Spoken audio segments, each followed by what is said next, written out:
Welcome back to Make It Stick. We're going to jump into Anki to start out the day.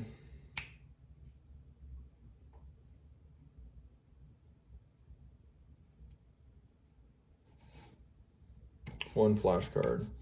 What are the 8 sections of Chapter 3 Mix Up Your Practice? The myth of mass practice, spaced practice, interleave practice, varied practice, improving complex mastery for medical students.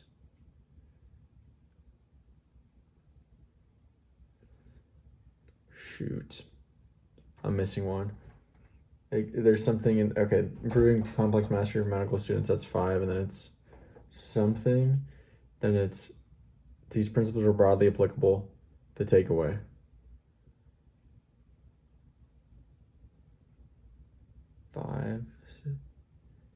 Five, 6, 7, 8. Oh, what? The myth of mass practice, spaced practice, interleave practice, varied practice, improving complex mastery for medical students. These principles are broadly applicable. The takeaway, that's 7. I don't know. Developing discrimination skills, of course. All right. What did we read about yesterday and Make It Stick? We read about 3 of these illusions, biases, false narratives that can cloud our judgment. Okay? 3 broad principles. The day before that, so 2 days ago, we read about narratives. Yesterday, we read about memory distortions. So this paradox of learning, one of these paradoxes of learning is that memories change. In fact, every time we recall them or retrieve them, they change physically as a consequence. And it's a paradox because we need these memories to be able to change to learn new things. But when our memories change, they lead to distorted false memories of things that didn't actually happen sometimes. So it's kind of this balance where we need memories to change, but if memories change, we can't, we got to hope that it doesn't change it in a negative way in which we remember false information, right? Okay, so memory distortion. This is the first one. Kind of along those lines is the Mandela effect, which is basically mass. It's mass memory distortion.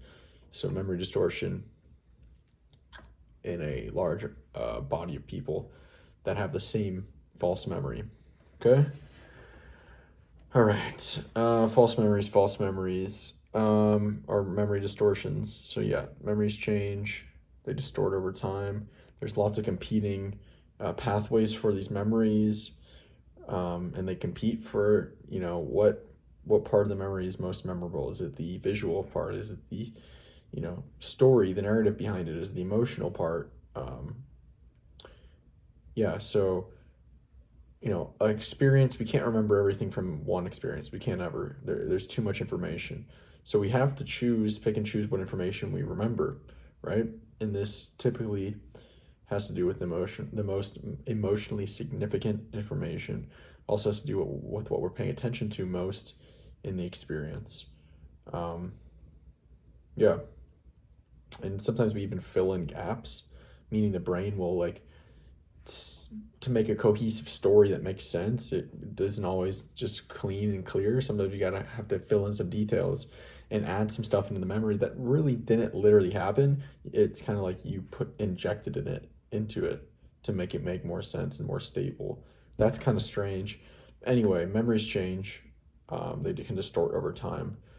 They can lead to false memories. And that's kind of along the lines of the next one, which is kind of another memory distortion, which is something called imagination inflation. And imagination inflation is this thing where it's this phenomenon where if you vividly imagine something, you can end up actually believing that it happened later in life. So that's pretty interesting. People that are asked later in life after vividly imagining something in the past, they're more likely to say that it happened or think it may have happened if they had vividly imagined it, compared to if they didn't. So imagination can end up becoming part of our memory falsely. So that's imagination inflation. Um,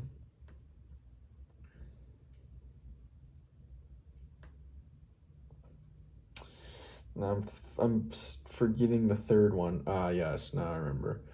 Um, Suggestion. And suggestion kind of is this thing that we're susceptible to as people, and it's the way that a question is asked can change the response or the answers. It's the same kind of core question asked in different ways, different wordings, different tones, different, yeah, just ways in general, can lead to different responses. Referring to the example was like, um, in the book was people that were asked after watching a car accident, um, what was the speed at the point of contact, would you guess? They reported a significantly lower speed than if the question was posed as, what was the speed of the cars when they smashed into each other, right? The smash versus contact, it leads to this different response, an inflated response when it's more, um, you know, aggressive language or inflated, exaggeratory language versus contact, more plain, unbiased, not necessarily unbiased, but not so emotionally intense. So this is suggestion. And, right, so I don't remember exactly which category this fell into, but it was about hypnosis. It might have fallen into memory illusion or imagination inflation or suggestion. Kind of bridges those gaps a little bit, or bridges those two concepts. But basically, if you've been asked, if you've done a hypnotic interview, someone put you in hypnosis to try to help you recall things from an event, you're not allowed to actually testify in court in most states, because it's been shown that hypnosis and then these hypnotic interviews can lead to having false memories, very along the lines of imagination inflation and suggestion. Yeah, this was part of suggestion. Okay, hypnosis, hypnotic interviews, Mandela effect. Cool, that's part of the memory distortion. So is imagination inflation, kind of. Yes. Yes. One thing I forgot was this kind of like analogy for memory, which is kind of like a Google search. It's like a search engine. The more things you have connected to a memory, emotions, images, dates, events, people, whatever else, sounds, tastes, body, physical feelings, heat, temperature, times of year. The more stuff you have connected to a memory, the more easily it comes to the top of the page, aka like top of mind. So that's everything that we read yesterday. And now we're going to keep continuing to read in this section on illusions and memory distortion. So I'll be back in a bit to recall. All right, this section is just dense with these different biases and illusions. So I thought I would stop there and come back and recall as many of them as I can, because I don't know how many I just read about, but a lot. One of them that's very typical of this book is called Fluency illusion. It's where you mistake the fluency of a text or material, like a video, movie, podcast, or a book. You mistake fluency of this material for knowledge of the subject, competence, mastery of the subject, when in reality you're just familiar with a resource. That's the fluency illusion. That's one. How about some more? Social influence of memory is another one, also known as social contagion of memory, social something else. Basically, this makes sense evolutionarily, but basically your memory, especially of events, is highly susceptible to influence by people around you. So if you talk about a story with friends and they add another detail, maybe it's not even correct, you're very likely to remember that detail in your own memory, your own account of the memory, which is crazy.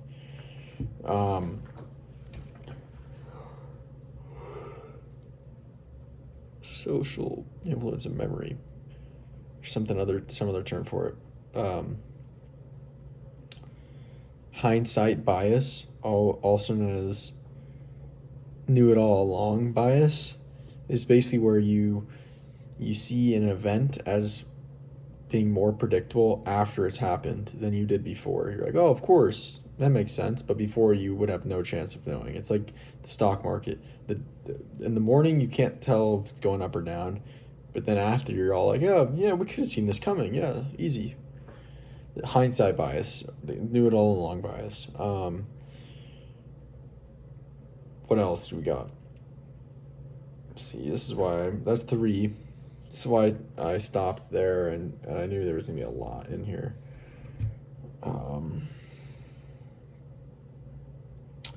Oh, here comes one. The first one was basically interference, which are basically associations that lead to false memories. Like, basically, for example, this is a famous example with a psychologist. This woman was basically beaten and raped and left unconscious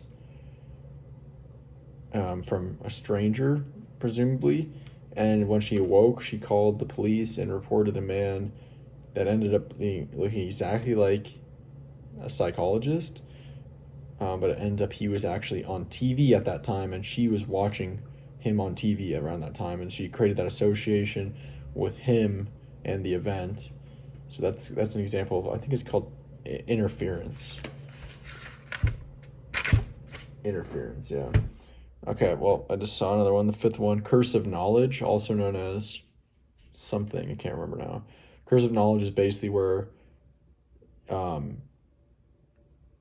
of knowledge is where you basically underestimate how long it will take someone else to learn something that you've already learned. You're like, well, that's easy because you know it now, but you don't realize what it's like. You forgot what it's like to not know. Okay, cool. Interference, curse of knowledge, hindsight, such knew it all along bias. Feeling of knowing. Okay, feeling of knowing. This is the 6th one. Feeling of knowing is like, there's another term for it in propaganda known as the big lie effect. And basically, the more familiar something sounds, the more likely you are to think it's true. So if you just hear something enough, you can end up thinking it's true just because you've heard it enough and you're familiar with it. Fluency illusion, the feeling of knowing, the big lie technique. I guess not effect, it's technique. And then the other term for social influence of memory was memory conformity. So that's going to wrap it up for today. We did 6 more illusions / biases / things that lead to bad judgment, poor judgment from just our evolution, or just how the brain works. It doesn't necessarily lead to good objective judgment. Whew. All right, guys. Yeah, that's it for today. I will talk to you later. See ya.